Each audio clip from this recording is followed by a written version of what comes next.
free to follow wherever God takes me." She swept an arm toward his fields. "Harvest is nigh upon you. I don't mean to boast, but I can cook real fine. What with all the men you'll have rounded to labor on your land, you seems you could stand to keep me here to feed 'em." "We were just talking about hiring 2 of the Richardson girls." Mrs. Erikson didn't sound very sure of herself. Mr. Stauffer muttered something about the lesser of 2 evils. "Tell you folks what. You don't know me from Eve." "It's supposed to be Adam," Mr. Stauffer growled. Hope shook her head. "Can't be. Course you'd know me from him.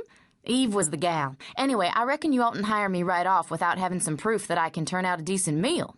So tell me how many I'm to feed supper, what you have a notion to eat, and what time it's to be ready." The farmer ran his hand through mud-brown hair, but that didn't begin to remove the imprint from his hat. His grim expression didn't change one iota as he raised his chin toward his sister. If he's leaving the decision to her, he's got to be a widower. Hope pulled the packet of letters from her apron and handed them to Mrs. Erikson. "Recommendations from other farmers. Some folks like that kind of stuff before they make their mind whether to keep me on." Looking down at the thick stack in her hand, Mrs. Erikson sounded uncertain. "I suppose we could give her a try, Jacob." "Dandy, I'll move my mule and cart out of the way. Mr. Stauffer, are you hankering after anything special to eat, or is there any particular chore that needs doing?" He shook his head and took the porch steps 2 at a time. He paused at the door and looked down at his dirty boots. "Emilou!" he called before opening the door and hunkering down. A little girl threw herself into his arms. "Daddy, are you going to take me to see the piglets again?" "No." He cupped his big hand around his daughter's towhead and held her close. Hope's heart did a little do-si-do. A man who cast aside his own troubles, knelt down and loved on his child, there was a man to be admired. He pressed a kiss on Emilou's head. "Milky snuck off and had her litter." "She did?" Emilou pulled back.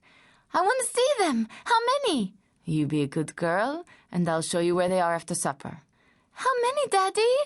Mr. Stauffer rose. "I'm keeping that a secret right now.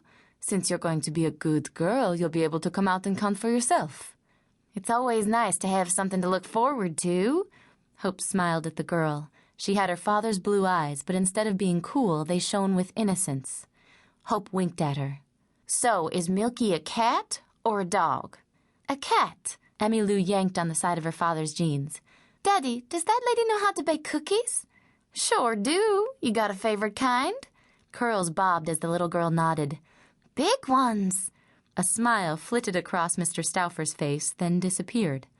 "Miss Ladley, tie your mule to the sycamore. Shade's hard to come by." Hope tromped back toward Hattie. Mr. Stauffer might seem all gruff, but he liked kids and animals, and his sister, too. With that many points in his favor, she knew he was a good man. As she walked Hattie right past the porch and toward the shade, Hope heard Emilou's high little giggle.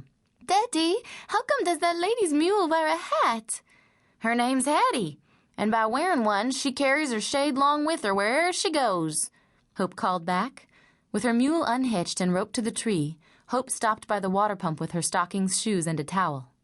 After washing her hands and face, she dampened half the towel and went to the porch. Mr. Stauffer had gone back to work, so Hope sat on the top step, swiped her ankles and feet clean, then pulled on her stockings and shoes. "Are you," Emilou asked as she hopped and wiggled, "gonna make me cookies now?" "Can't say for certain. Don't you worry none, though. I promise I'll bake up a batch." "Big ones?" "Come here." Hope tugged Emilou close and inspected her hand. "My, you're a big girl." "Uh-huh." Hope traced her finger around Emilou's palm. "Well, a girl your size would probably want a cookie so big it would barely fit in her hand." Mrs. Erikson remained by the door. "Emilou, it's nap time. Get some bed." "Go to bed," Hope translated in her mind. Emilou's lower lip poked out in a pout. Hope turned her and gave her a nudge. "Ja, Emilou." She searched for the German words for sleep well. "Schlaf gut." "Sprechen Sie Deutsch?" Mrs. Erikson gave her a startled look. "Only a tad." Hope held open the screen door. "Just enough to get by in the kitchen. Don't much matter what the language. A rumbling belly sounds the same." Once inside, Mrs. Erikson held Emilou's hand and looked a little uncertain.